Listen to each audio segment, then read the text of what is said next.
A trans rights group says policy from the Trump administration in the U.S. is responsible for some students at McGill University losing access to gender-affirming care. The group says some American trans students are being denied hormone replacement therapy by the university's medical clinic. And the group says it's all because of Donald Trump. The Montreal Trans Patient Union, or TPU, holds regular meetings with doctors from McGill's clinic known as the Student Wellness Hub. The TPU says at a meeting in March, doctors from the clinic told them about a new policy. Basically what the hub said is that they wouldn't be prescribing HRT hormone to American citizens who were under 19 because of the executive order that Donald Trump issued in the US. The executive order she's talking about was one of the first issued by Donald Trump just after he was inaugurated. With the stroke of my pen on day one, we're going to stop the transgender lunacy. Trump said his executive order would protect children from what he called chemical and surgical mutilation. The order imposes consequences on professionals and institutions who provide gender-affirming care, such as HRT, to minors. That executive order has no authority in Canada and shouldn't apply to Canadian doctors. But there's been some confusion about that, mainly because of this. The US government has an online whistleblower form where people can report healthcare professionals who are providing gender-affirming care to children to US authorities.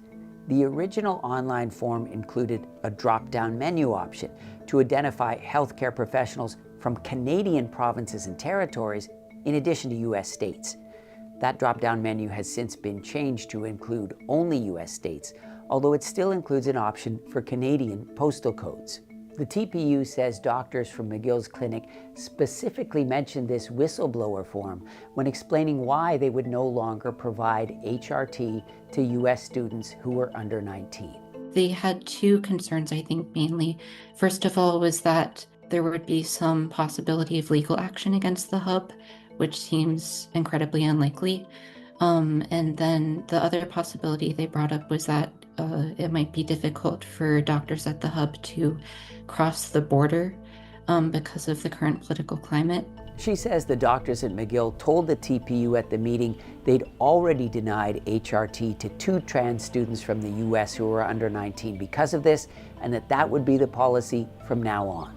We spoke to another person from the TPU who was at the meeting and confirmed this. That person asked not to be identified because they're a US citizen and they fear being targeted by US authorities or anti-trans activists. They noted international students at McGill are obliged to pay into a healthcare plan that gives them access to care at the Wellness Hub.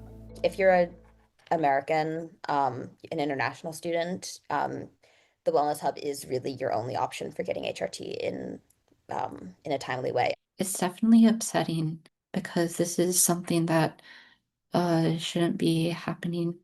Like, I think it's definitely, it sets a dangerous precedent. We asked McGill about this.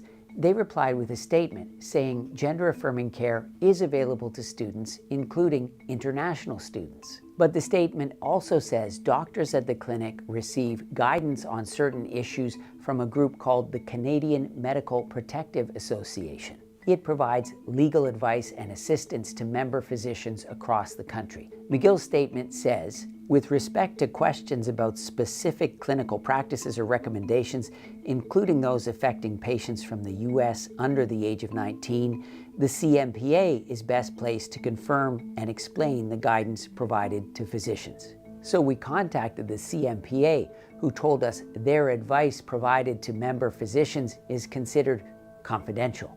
We also reached out directly to doctors at McGill's Wellness Hub to see if they could explain what was going on.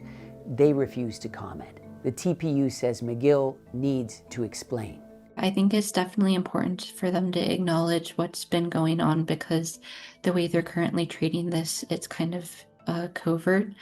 And so we know that this is something that they're aware about. It's just not something that they're publicly talking about. Another trans activist says McGill should reverse the policy and apologize.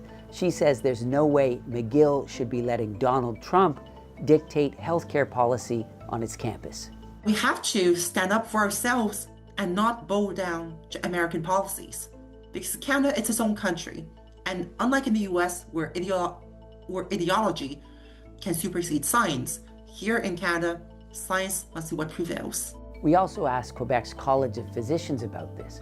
The college says it doesn't have enough information to comment on this case, but that its code of ethics clearly states that doctors can't refuse to treat a patient based on their nationality. The college also says if it is true that McGill is denying care to trans students under age 19 based on US law, that would be, quote, a situation of concern.